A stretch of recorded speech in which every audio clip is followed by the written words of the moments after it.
Bonjour à toutes et à tous. Je reviens aujourd'hui pour continuer de discuter de la voie spirituelle, mais la voie spirituelle n'est pas différente de la voie matérielle. En réalité, il ne s'agit que d'une seule voie qui, euh, qui nous a, qui n'est pas toujours. C'est juste l'idée, c'est de passer du point focal d'attention de notre conscience sur le monde des formes à l'extérieur pour revenir au monde de l'énergie à l'intérieur et trouver la correspondance énergétique harmonieuse des choses extérieures à l'intérieur de nous, qui nous permet de faire avancer toutes les choses de manière beaucoup plus fluide. Ce que l'on recherche, c'est découvrir le visage de la vérité. Quand on ascensionne, on ne reconnaît pas encore la vérité, mais on s'en rapproche.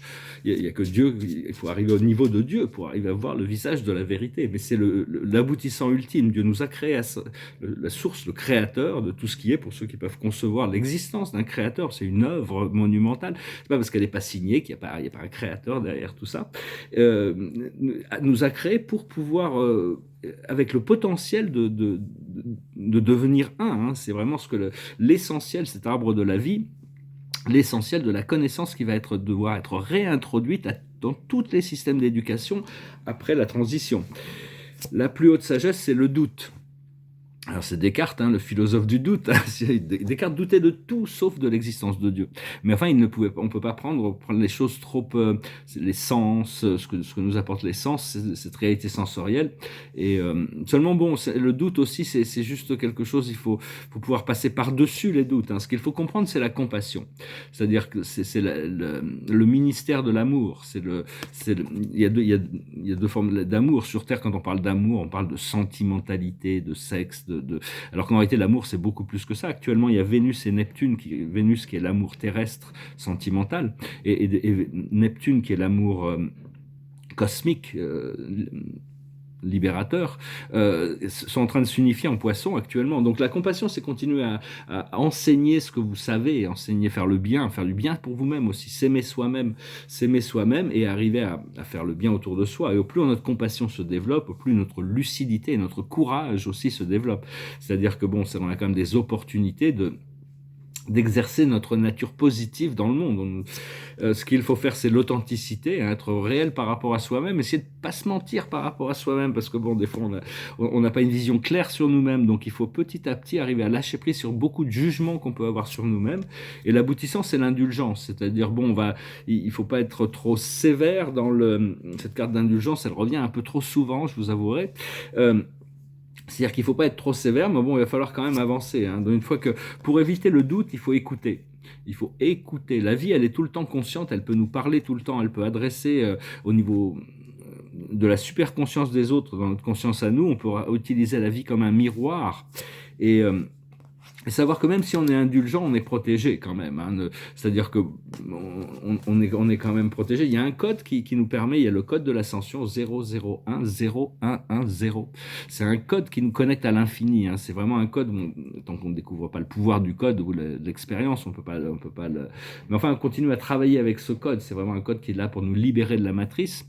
Bientôt, il y a les vacances qui arrivent. Hein. Peut-être prendre des vacances sur Vénus. Je recommande bon, c'est pas des vacances physiques, on peut pas se déplacer physiquement encore sur Vénus, mais disons que le monde scientifique cherche des communautés peut-être intelligentes, extraterrestres, dans des galaxies lointaines, alors que sur Vénus, il y a une civilisation paradisiaque très avancée, bienveillante, donc communiquer avec la planète Vénus, hein, l'amour de Vénus, la déesse de Vénus, les maîtres ascensionnés de Vénus, et, pour arriver à canaliser cette énergie du divin féminin, parce que la vie, c'est la somme de tous nos choix conscient, inconscient. Et donc, le simple choix de s'incarner, déjà au départ, même si pour beaucoup de gens, c'est pas toujours évident d'accepter le fait qu'on est volontaire dans cette histoire, parce que c'était aussi une planète prison où on a été... Oui, où certaines âmes se sont retrouvées un peu emprisonnées, mais ce qui n'est pas vraiment notre cas, nous on est là volontairement. Donc vu que c'est vraiment la somme de tous nos choix qui font notre réalité, c'est-à-dire qu'est-ce qu'on doit changer pour arriver à profiter plus de la vie, à connaître plus de la vie. La vie, c'est quelque chose d'extraordinaire, magnifique, éternel, brillant, indescriptible. Il n'y a pas de mot qui peut décrire la vérité et Dieu. Hein. Aucun mot, aucune formule. Sinon, ça serait plus la vérité. Donc, c'est vraiment une question d'avoir... Le jour où on a l'expérience de cette vie éternelle, c'est là où on commence à reconnaître le visage de la vérité, de la vie et de Dieu. et de nous-mêmes, parce on a cette identité quand même que Dieu nous a donnée, cette personnalité. C'est un mystère éternel, personnalité. C'est un peu comme des flocons de neige, il n'y en a pas deux les mêmes. Et je vais retirer quelques cartes, voir avec le tarot des Akash. Confiance et foi, hein. La sagesse, c'est la confiance et la foi. Donc tout ce qui se passe dans le monde extérieur, il faut savoir qu'il y a un plan divin qui est en train de travailler et que tout est sous le contrôle de la lumière, même si les forces de l'obscurité ne peuvent plus surprendre la lumière. Il y a encore des présents, il y a encore des choses. Mais enfin, ça fait partie d'un grand drame cosmique et donc il faut voir ça avec confiance. Ce qu'il faut comprendre, c'est Atlantide, c'est-à-dire la connexion avec cette mémoire de la quatrième dimension, de la cinquième dimension, quatrième, cinquième dimension. Ce qu'il faut faire, c'est l'amour non partagé. C'est-à-dire que bon, il ne faut pas donner notre énergie dans des choses qui s'impliquent émotionnellement dans des relations toxiques aussi. Hein. Ça, je vais vous reparler de ça. C'est-à-dire que, et puis bon, si continuez quand même à cultiver l'amour, voyez l'amour comme une rivière qui vous traverse plutôt que de dépendre de quelqu'un pour ça. La personne, des fois les gens sont un peu distraits, donc il faut les laisser le temps et cette rivière d'amour, cette connexion d'âme s'aligne naturellement quand c'est le moment et l'aboutissant, c'est la vie en communauté. En réalité, on fait partie de la communauté humaine. On est venu pour vivre cette expérience. C'est très très divers, les expériences de l'humanité ici sur Terre. Il y a des expériences très très différentes. Mais bon, enfin, en gros, il y a quand même, pour ceux qui sont déjà un peu réveillés, on peut voir que le bateau de la troisième dimension, c'est le Titanic. Hein. On peut pas l'arrêter. C'est un bateau qui est en train de couler. Donc, ce qu'on nous a donné l'opportunité, c'est de passer sur un bateau de soutien qui est derrière. C'est un petit bateau et pas très confortable. C'est la quatrième dimension. En attendant que le bateau de la cinquième dimension arrive. Mais enfin bon. La vie sur un bateau, c'est un peu comme un confinement. Hein. On est confiné. C'est un truc assez marrant que j'entendais l'autre jour. Il faut savoir ce que c'est que la vie sur un yacht. C'est comme un confinement. On est confiné avec des gens dans un endroit très très restreint. Mais enfin bon, je suis dans cet appel de la mer là, cet appel de l'océan, voyage, tout ça. Et je voulais vous poser une question. Peut-être que si ça s'est passé déjà ou si ça s'est pas passé, comment s'est passé votre premier contact avec les extraterrestres? Est-ce que vous avez déjà eu ce contact? Quand je parle de contact extraterrestre, c'est pas un vaisseau qui descend du ciel, qui se pose avec des gens qui en sortent. Hein. Ça, c'est assez dangereux comme premier contact parce qu'on ne sait pas qui peut sortir de là. Par contre, dans notre conscience, à travers nos rêves, nos méditations, notre télépathie, on peut recevoir des communications ou des images ou des visions ou des relations, des communications, des messages. Donc ça veut dire c'est ça le premier contact, c'est se reconnecter avec notre famille intérieure, notre famille de lumière. Donc je ne sais pas comment ça s'est passé pour vous. Enfin, de toute manière, l'humanité va devoir faire face à ça. Hein. Il y a tout ça, un projet plus. C'est la cavalerie qui va arriver. Nous, on est l'infanterie ici. Hein. Une fois que l'infanterie a suffisamment sécurisé le terrain avec la lumière, la cavalerie va arriver. Les galactiques vont pouvoir vraiment mettre asseoir la transformation.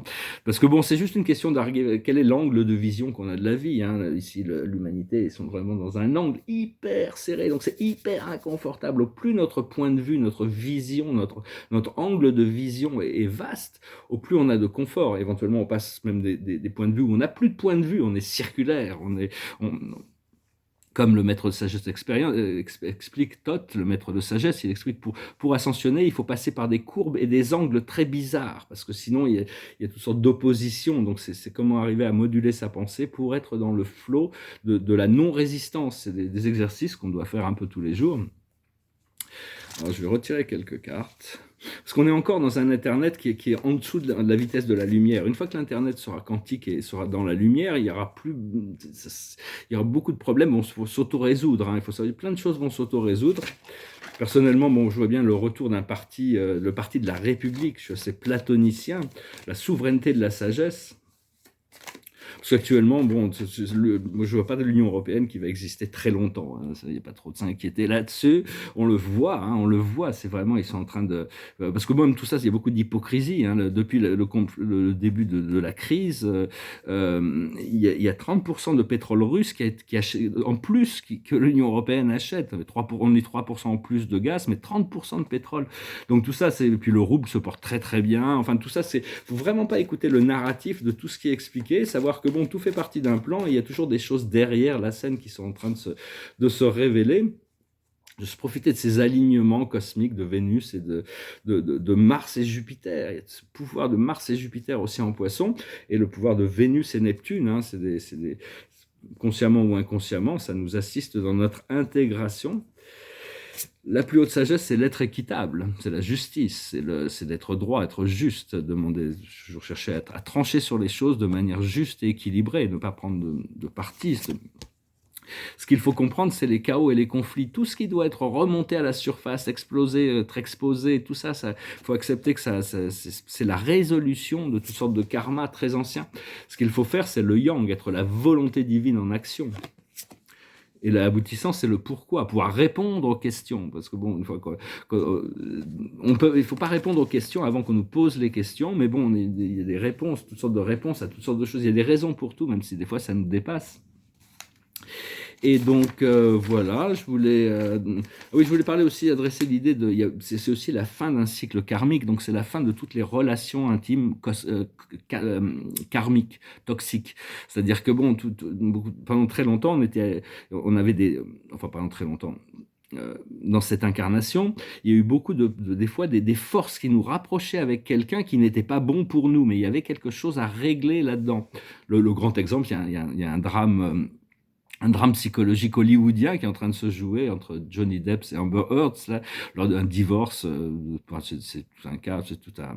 Mais enfin bon, et puis il y a des gens, parce qu'il y a des gens, ils sont très équilibrés indépendamment. Dès qu'ils rentrent ensemble, c'est le pire qui font ressortir le pire de l'un et de l'autre. Donc ça, c'est la fin de toutes ces relations. On va rentrer dans des relations d'âme harmonieuses, légères, joyeuses.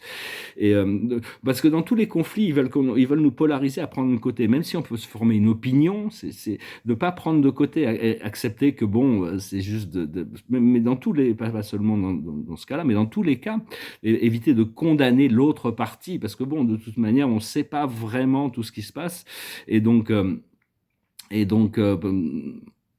mais enfin bon, il y a quand même beaucoup de choses qui vont devoir remonter à la surface, là en France par exemple, avec BlackRock, McKinsey, tout ça.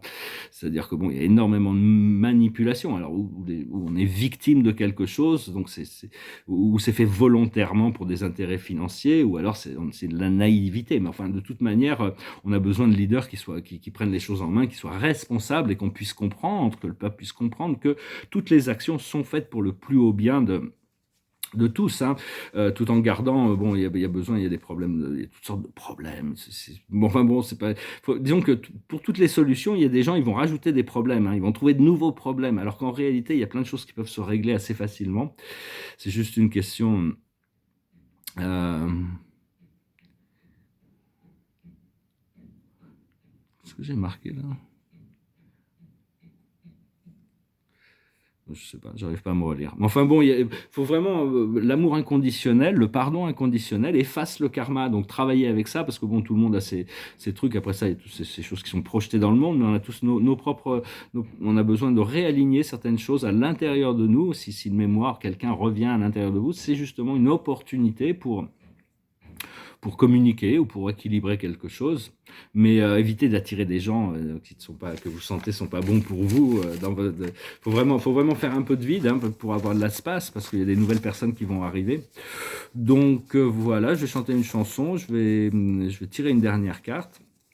Et je vous remercie pour tout, hein. Continuez à rester bien sur la voie, bien dans la lumière, dans la joie, dans le bonheur, dans la liberté, parce que bon, ils nous ont fait croire que notre liberté, notre bonheur, notre joie de vivre dépendaient de leurs décisions. Alors tout le monde y croit, mais on doit rentrer dans ce champ quantique, hein. On doit vraiment rentrer dans ce. On doit changer, on doit se lâcher prise du bateau qui est en train de couler, on doit s'accepter d'être dans un bateau de transition, hein, même si tous ces bateaux, et progressivement, la voie va s'ouvrir pour pouvoir naviguer vers des eaux beaucoup plus agréables. Mais ça, c'est un conditionnement de notre conscience sur notre habilité à être déterminé, de ne pas laisser les choses négatives prendre le contrôle sur nous. Donc voilà, je me souviens avec cette chanson. C'est une chanson justement qui parle de liberté. C'est une chanson de Michel Fugain, une chanson française. Fais comme l'oiseau, Sa vie d'air pur et d'eau fraîche, un oiseau, d'un peu de chasse et de pêche, un oiseau, mais jamais rien ne l'empêche, l'oiseau, d'aller plus haut. Mais je suis seul dans l'univers, j'ai peur du ciel et de l'hiver, j'ai peur des fous et de la guerre, j'ai peur du temps qui passe dit.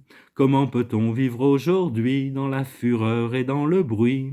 Je ne sais pas, je ne sais plus, je suis perdu.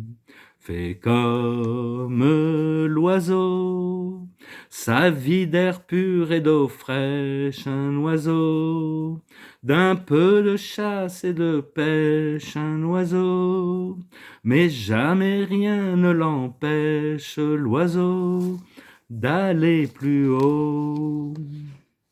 Mais l'amour dont on m'a parlé, cet amour que l'on m'a chanté, ce sauveur de l'humanité, je n'en vois pas la trace dit. Comment peut-on vivre sans lui? Sous quelle étoile? Dans quel pays? Je n'y crois pas, je n'y crois plus, je suis perdu.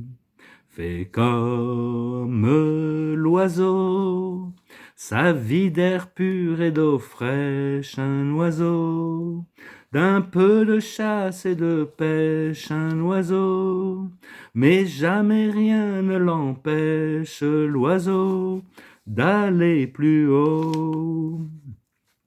Mais j'en ai marre d'être roulé par des marchands de liberté et d'écouter se lamenter, ma gueule dans la glace dit. Est-ce que je dois montrer les dents? Est-ce que je dois baisser les bras? Je ne sais pas, je ne sais plus, je suis perdu. Fais comme l'oiseau, sa vie d'air pur et d'eau fraîche, un oiseau, d'un peu de chasse et de pêche, un oiseau, mais jamais rien ne l'empêche, l'oiseau, d'aller plus haut. Wow, wow, wow. Oui, donc c'est vraiment une chanson qui nous rappelle que bon, on ne peut pas se fier à des gens, à des histoires, on doit découvrir notre propre liberté par nous-mêmes, hein. Faut pas Mais nous sommes l'amour que nous sommes l'amour qui est à l'intérieur de nous et le sauveur de l'humanité, hein. Il est déjà là, il a toujours été là. Donc c'est juste avoir à ouvrir ses yeux pour pouvoir le voir et puis l'expérimenter et passer à travers tout ça. Donc il faut vraiment... Et puis bon, des fois, il faut lâcher prise et faire confiance au plan divin dans sa totalité. Savoir que bon, de toute manière, rien n'est laissé au hasard dans l'univers. Tout a une raison d'être. Et la carte de la journée, c'est cette merveilleuse carte, c'est l'arc-en-ciel, c'est Ariel avec qui chevauche, c'est un arc-en-ciel. Vos rêves se réalisent, je le sens, je le sais, on est prêt. On n'a rien sans rien. On vit dans un univers magnétique, il faut produire de l'énergie pour recevoir quelque chose. Aimer les belles choses qu'offre la vie. Donc voilà, continuer à profiter de la vie et puis continuer à se tourner vers ces choses, être authentique par rapport à ces choses que non, on aime, peu importe les opinions des autres, hein. Concentrez-vous sur votre bien-être et continuez à partager votre amour, votre connaissance autour de vous avec le plus de légèreté possible, hein, de toute manière. Je vous remercie pour tout, je vous souhaite à Adonai.